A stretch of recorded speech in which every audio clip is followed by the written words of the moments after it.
Hi, I'm Austen Starr. My debut album, I Am the Enemy, is available through the Frontiers website, or you can find it on austenstarr.com. That is AUSTENSTARR.com. Or you can follow me on social media, Austen Starr 13. That is AUSTENSTARR 13. And this is We Go to 11.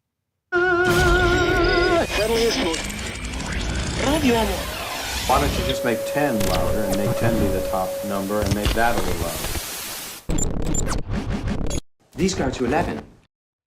All right. Well, thanks so much for doing this. Thank you so much for having me. So, well, first of all, let's start with the record. I Am the Enemy. It came out on Friday the 13th of all days. Was that Yes. was that calculated? I mean, because there is a little bit of an edge and darkness to this record, I think. Okay. It was semi-intentional, but also just fit the schedule that they had for all the releases coming out of Frontiers at the time. Today, Joel Hoekstra's From the Fade is coming out, so they couldn't do today. Right. So I got Friday the 13th, and right before Valentine's Day. So I was able to play that up a bit.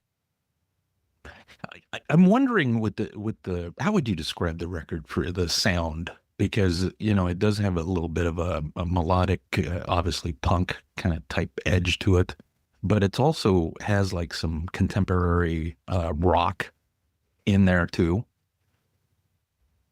I don't know if I can explain it in one genre. There are the pop punk songs, there are the, a little bit heavier songs, there's more straight pop songs. I don't know if I can fit it into one genre. Right.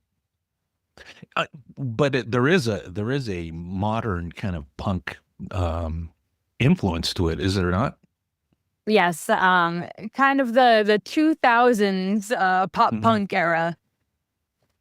What are some of your favorites as far as that particular subgenre? Because I mean, I'm thinking like, I mean, I think a lot of that would be kind of in that kind of modern goth punk type stuff. Is that fair to say? Yeah, things like My Chemical Romance might count as pop punk. But then there's things like, Simple Plan is definitely pop punk, Blink-182, Good Charlotte. Fall Out Boy is probably a little bit pop punk. They kind of lean into this like 2000s emo, which is different than classic emo, and Sure. There's just a whole And thing then about it. that gets a little wacky when you start going yes. into subgenre of a subgenre and stuff like that. But I think it's fair to say that this would be something, and I don't know if you would agree, this is something that would slot right in probably there in the I don't know if you attended any of the Warp tours, but I think this would definitely slot right in there, right? Because that was pretty eclectic as well. Yes, I love Warp Tour. Oh my gosh. I would love to, have a spot in something like the When We Were Young tour, except, I didn't exist in that era. So yeah. Going back to the record though, I mean, how did you connect with Joel on this? Because he's more of the melodic hard rock, 80s era. I mean, he's associated with that. I mean, he does other stuff as well. I mean, he's done stuff with Cher, and like you said, he's got his new solo album with his solo band coming out. But how did you connect with him? So I worked for Rock and Roll Fantasy Camp as their like logistics coordinator, project manager, kind of run the live camp situation. And so I had a lot of contact with the counselors, and Joel being one of them. I eventually worked up the courage to show him the Medusa demo. And he said, you know what, you just need 11 of these and you have an album. And I said, could you help me with that? Yeah, right. How long had that Medusa been kicking around? Because that is one of the highlights. Oh gosh, forever. Yeah, like how many years back? How many years are we going back? Oh, I don't know. I think I was like 20 or 21 when I wrote it. Oh, wow. So Okay. yeah, it was a long time ago. And is that pretty true to the original vision of that, or did it evolve over time? I mean, I think when you connected with Joel, did he insert something into that made it a little different? He did. So the da da da da da da da da riff part, Hmm. that was all Joel. That was not in the original demo. That he kind of brought in a more rock edge to it. It was a little more like classic pop Mm, before Joel got his claws into it. So right, right. And okay, so the tunes themselves, I mean, it sounds like Medusa was the one that kind of launched this whole project. As far as the songs themselves, how did that all work out? Did you have song ideas and did you collaborate, or did he take something, bring it back, and then you threw some lyrics in there, melodies and whatnot, or how did that all work for you guys? yeah, it was kind of a combination of the above. So Read Your Mind was just an idea that Joel already had kicking around that he brought in and was like, hey, do you want to add some lyrics to this?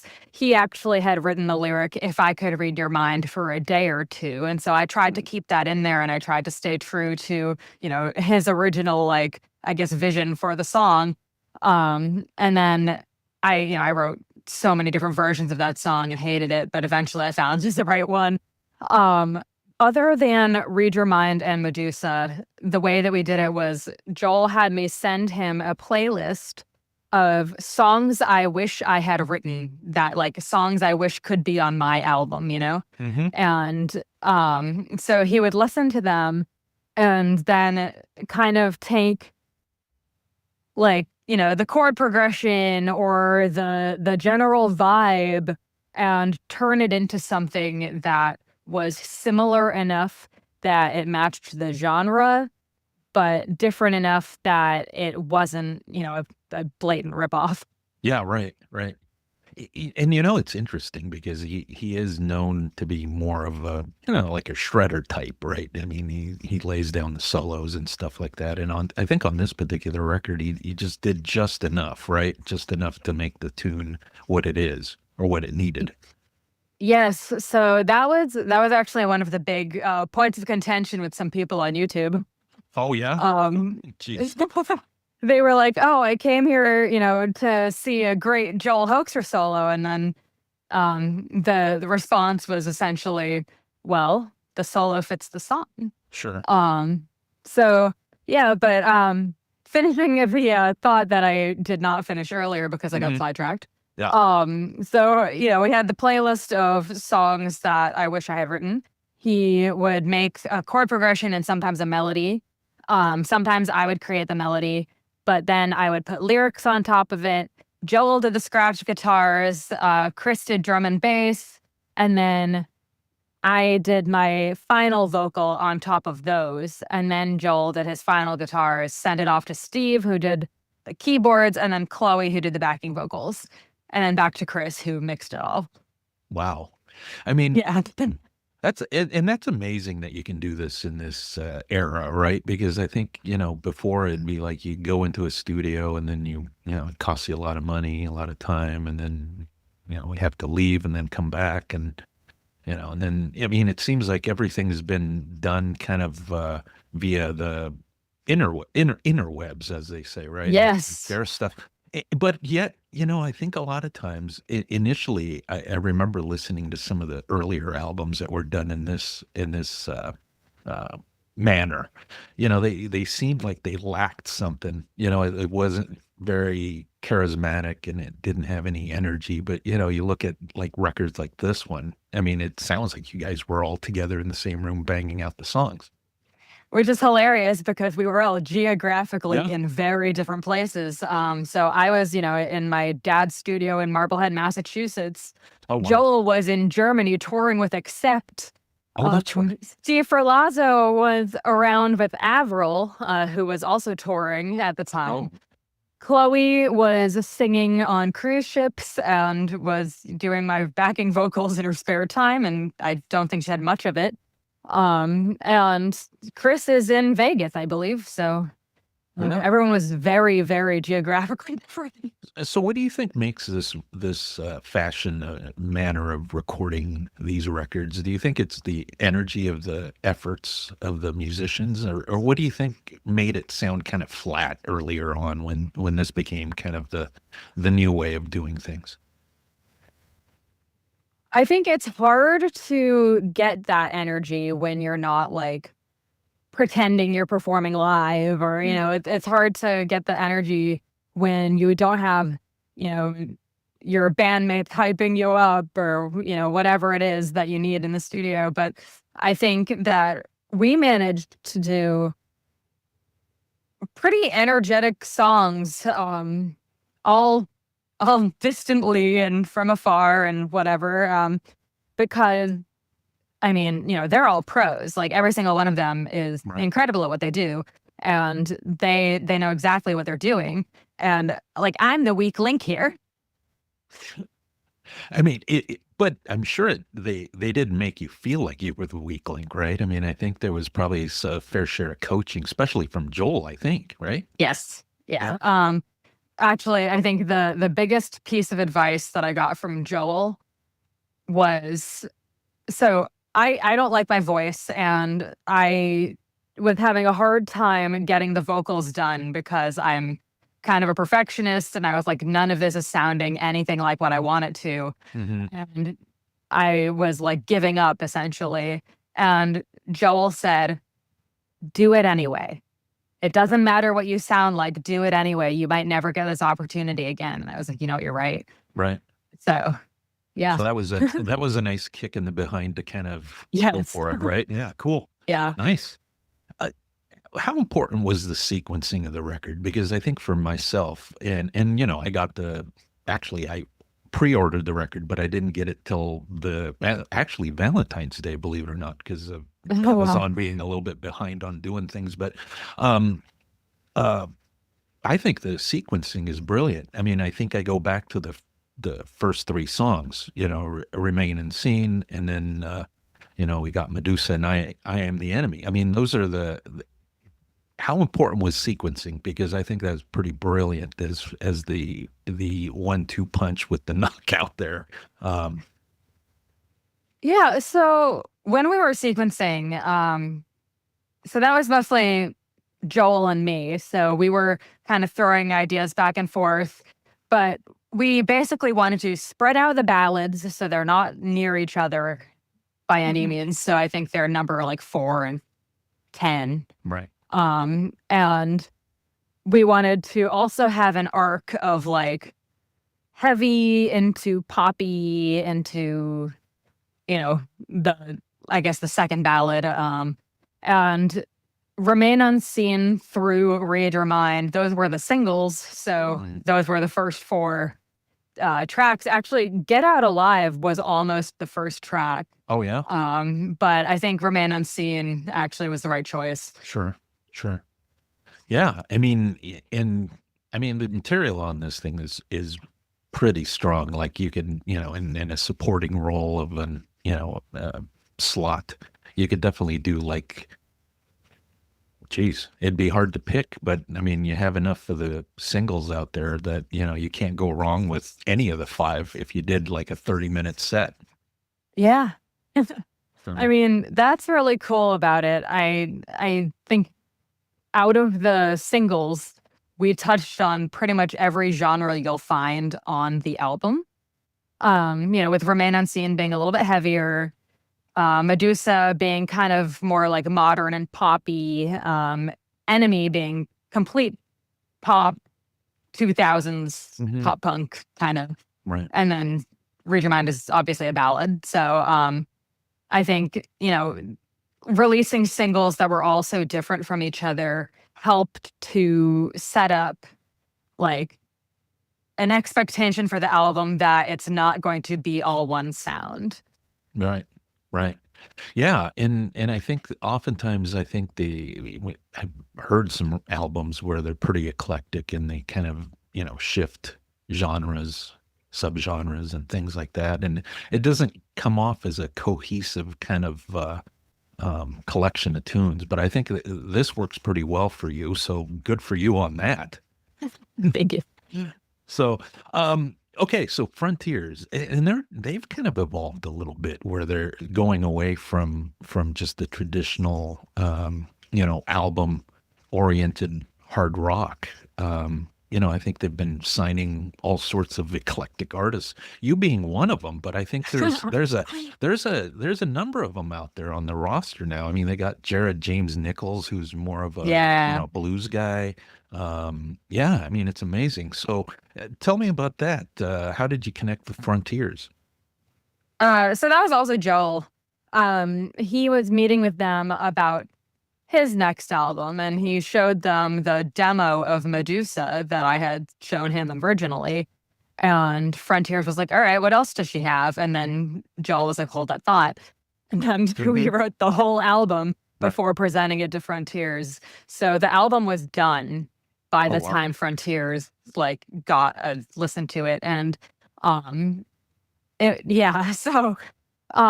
was really lucky for me that they also have been signing younger females lately. Leah Martin Brown, Cassidy Paris. Oh, that's right. So that was convenient for me.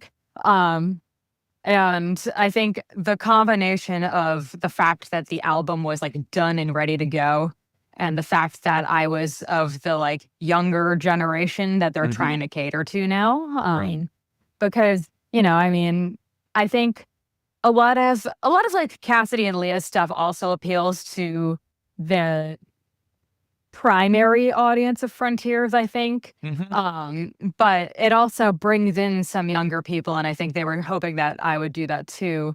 I do think some of my songs have been a little divisive with the classic Frontiers fans, but it's fun. And how do you deal with that? I mean, because I've heard it from various different musicians. Sometimes they avoid the reviewing of the comments and stuff like that. But for yourself, I mean, how do you handle that? Because here you are putting out this music. You think highly of it. You're really pumped about it, and then there might be a comment or something that you read, and you're like, oh. That must, or maybe it doesn't dump any rain on your parade. It depends what they say. Some of the things that they've said have been actually really funny. Like one of the comments on the Medusa video specifically was that this song sounds like some rich guy bought a recording studio day for his wife, and this is what they made. And I thought that was kind of hilarious because that's such a mean comment, but at the same time, it's kind of funny. Yeah. So that was one of my favorites personally. But I mean, there are days when I get a negative comment and it does stick with me. I mean, I'm one of those people where 99 people could say something nice, and the one person that says something mean, that'll be the one that I latch onto. Right. But a lot of them have just been really funny. Another one, actually, also on Medusa, someone said that it was giving them a weird, creepy 50 Shades of Grey vibe. And the worst part is they're right, because I looked at the poster and I was like, oh no. But that was unintentional, is what you're saying. That was unintentional, yeah. Awkward, but whatever.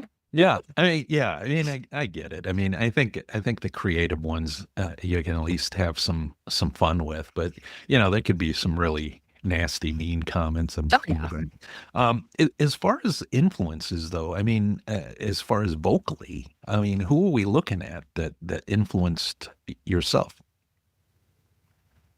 So there's kind of a spectrum of artists who vocally have influenced me. So Taylor Momsen is one of the top ones, and she is very gritty. She has a lot of power and a lot of texture to her voice. And I don't have much of the texture, but I can access the power sometimes. Right. So it's kind of trying to emulate that. And also Lzzy Hale, same thing. And trying to emulate what they sound like while also knowing what my own voice is capable of and what my own limitations are. And so I've gotten comparisons to Paramore, especially for the track Running Out of Time. I've gotten comparisons right. to Evanescence, and I was really flattered to be compared to Amy Lee because, oh my gosh. Right. But and then actually there was a review that compared the album to Hurt, which was unexpected, but Sure. I like it. Yeah. I mean, I like you were saying, and I was saying earlier, I mean, there's a lot of eclectic stuff on here that you could definitely slot in probably in a supporting role for any of those artists, right? And including like something off the Warped Tour, like we were mentioning. Yeah. Yeah. I mean, there's a lot of stuff here. One of the influences actually that I always forget to mention, which is so funny because I have Steve Ferlazzo on there, but Avril Lavigne. Oh yeah, right. There is some influence, of that, right? Huge influence, and she is the one I am compared to the most, especially with "I Am the Enemy." People are like, "Oh, this is Avril," but like, change it to kind of 80s almost. Right. So it's interesting the ones I've been compared to, but a lot of the ones I've been compared to are the ones that I've kind of tried to emulate. So that's really good because that means I'm succeeding. Yeah. Yeah, no kidding. And so what is the plan for this this album, promoting it? I mean, I think obviously opportunities to support a headlining artist. Is that the plan, or are you waiting it out and see what kind of things pop up as far as opportunities? Yeah, so that's the hope. The hope is to get like an opening slot for someone of a similar genre. I'm still looking for a local band because obviously I can't get Chris, Joel, Steve, and Chloe. Sure. Right. So I don't know if I could even get them in the same room for an hour, right. Yeah, no kidding. I'm looking for a band right now, so I've been auditioning some people, and it's been an interesting process because none of the people who have expressed interest are guitarists. I think they're a little bit intimidated. Okay. By who has the credits on this album. Oh. So I mean, realistically, are you a guitarist? Not a very good one. Okay, well, if you were auditioning for my band and you saw that Joel Hoekstra was the guitarist on these songs, I mean, well, yeah. I mean, I think just based on kind of some of his history with his solo stuff, his work with Whitesnake, he was in Night Ranger as well for a period of time. I know he's worked with Cher. It's just like, oh my God. No, I hear what you're, and TSO. Bio is incredible. TSO. I mean, how can you forget TSO, right? I mean, his bio is incredible. And the thing is that he plays such fast things that my brain cannot move as fast as his fingers can. Mm-hmm. But on my album, he played very simple things that hopefully people can, learn and emulate. And he really tried to scale it back on purpose for that reason, because he was like, I'm not going to be the one that's, touring with you. So sure. Good luck. But he, even within the simplicity of the solos in I Am the Enemy, the album, not necessarily the song, but also the song, the simplicity of the solos is almost overshadowed by how well done they are. It's very it's perfect in every way, where the vibrato is, and when there's a slide involved, and so guitarists are intimidated. Yeah, and I hear what you're saying. I mean, I think if I was just saying read off most of his resume, I'm sure I missed 2 or 3 things, but as you're familiar, and we're familiar with with his work, it's almost like he did to a degree. I guess if we were to put it kind of in the most basic of terms, is he kind of dumbed it down a little bit. Yes, he did. Right? With good reason, like he said, he's not going to be performing these things, so he just want to make them kind of a Impossible. an impossibility for somebody to be able to pull this off live. So that's good. Yeah, and I mean, I think the fact that he was working on his album, the From the Fade album, simultaneously with I Am the Enemy, and so first off, it's incredible that he had enough creativity to write 2 albums at the same time. But secondly, he got to do all his show-offy 8-finger tapping and things like that on his album. So he was perfectly happy stepping back for mine. Yeah, and it worked brilliantly as we've been talking about this record. For yourself, who was the first idol? One of your first idols that you ever met, and what was your takeaway from that? Like somebody that you really looked up to, you got a chance to meet him, and what was that experience like, and the takeaway? That's a difficult one. I'm trying to think of who I've met. I mean, through Rock and Roll Fantasy Camp, I definitely met quite a few people. Wow. I'm actually going to go with, so one of the first people I met was actually Kay Hanley from Letters to Cleo. She's a Bostonian singer. And she actually, I don't know if you know the Josie and the Pussycats movie, but she provided the vocals for Rachel Lee Cook. And so Kay Hanley, I met her at this random gig at the Paradise in Boston, and she was so nice and she was so encouraging, and she just, I mean, I actually kind of sound like her in some places, on Until I See You Again. I really hear that I sound kind of like Kay Hanley. Right.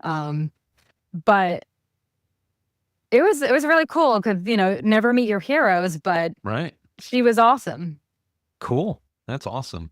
So this is going to be for We Go to 11. And I don't know, you're probably familiar with Spinal Tap, right? And what'd you think of the second? Have you watched the second? Oh, I haven't seen the second one. I have not. Oh, man. Oh, that's... I need to.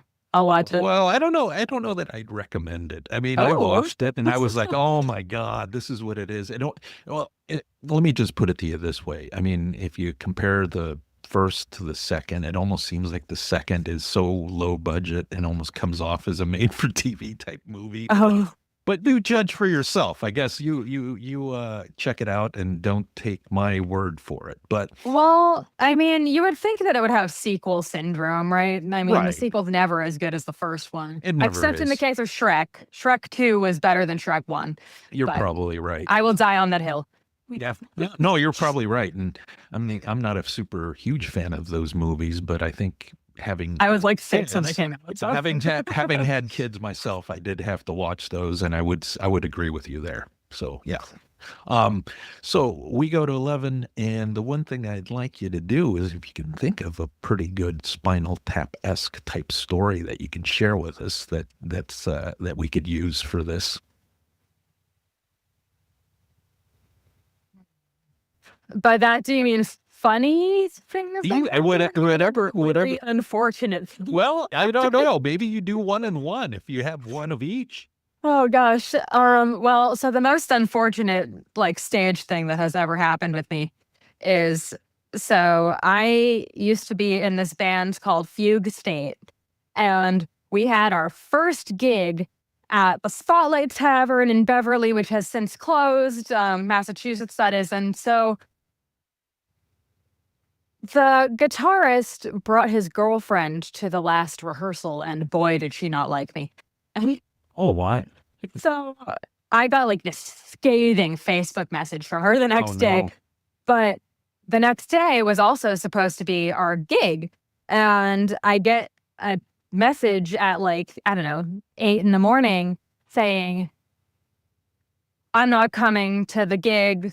Good luck tonight, guys." Oh. From the guitarist. And I was about to clock in for my job at like Express at the mall. Right. And I was like, oh my God, I can't have my phone. What am I going to do? So I obviously contacted the bassist and the drummer. And I was like, please figure this out. I have to do work. Right. And the whole day was like a will he, won't he kind of situation. Like, is he going to show up? Right. And he ultimately did not. And he didn't make it. yeah, ultimately he did not make it. And so conveniently, the bassist was an instructor, like a guitar instructor at this place in Beverly that actually is one that got Fugue State kind of together and started. And so conveniently, as a teacher and as a guitar teacher, he knew all of Drew's parts.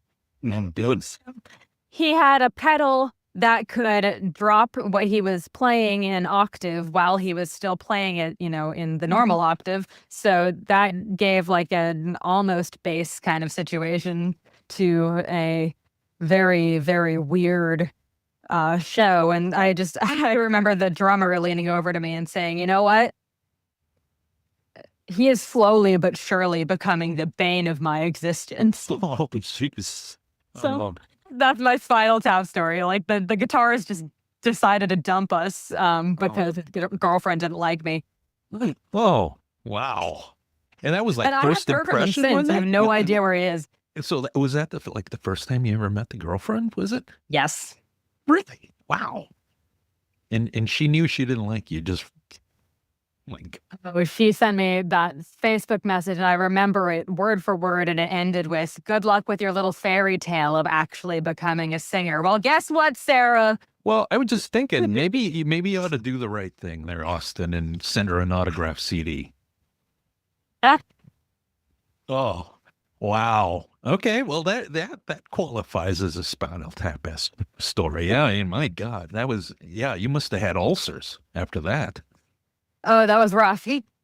But I was playing rhythm guitar, and Aaron was handling the lead guitar, which was also technically the bass, and then Robbie was still on drums. And so we figured it out. We got it done. We did the gig.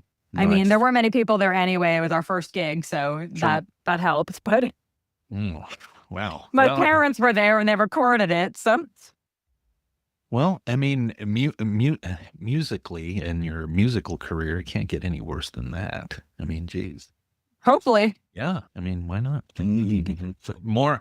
It's all up from here, right? Oh, I hope so. Right. So the record is "I Am the Enemy." It was released on Frontiers on Friday the 13th. So just little over 3 weeks ago or so. So yep. Wait, thanks so much. I think the one thing I'll ask you to do is if you could possibly do an intro to this where you can, say who you are, where people can find your music, your album, and this is We Go to 11, and we'll tag this to the front of this thing and use it as the intro. But is there anything that I missed? Would I miss anything? The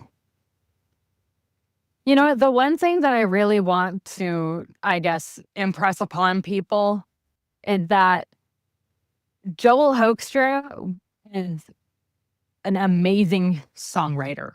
Like, he is the one that made all of my songs happen, and all of my songs are doing really well. Like, when I ask people what their favorite song from the album is, everyone gives me a different answer. And that means there's not one clear winner. That means they're all bangers. So yeah. Well, there you go. All right, Austen, thanks so much. We'll get you guys a link to this thing, and then you can pass it along. Thank you so much. You're not that emailed me, right? Yeah, I did. And okay. I deal with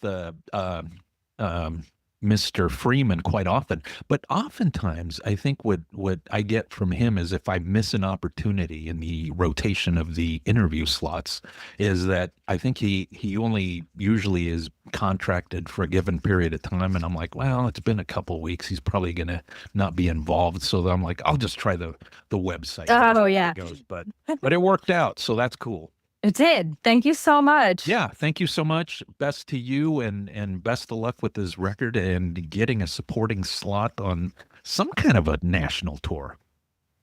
I mean, that would be amazing. I really hope so. All right. Thank you so much. Thank you. Yep. Take care. Bye. Bye.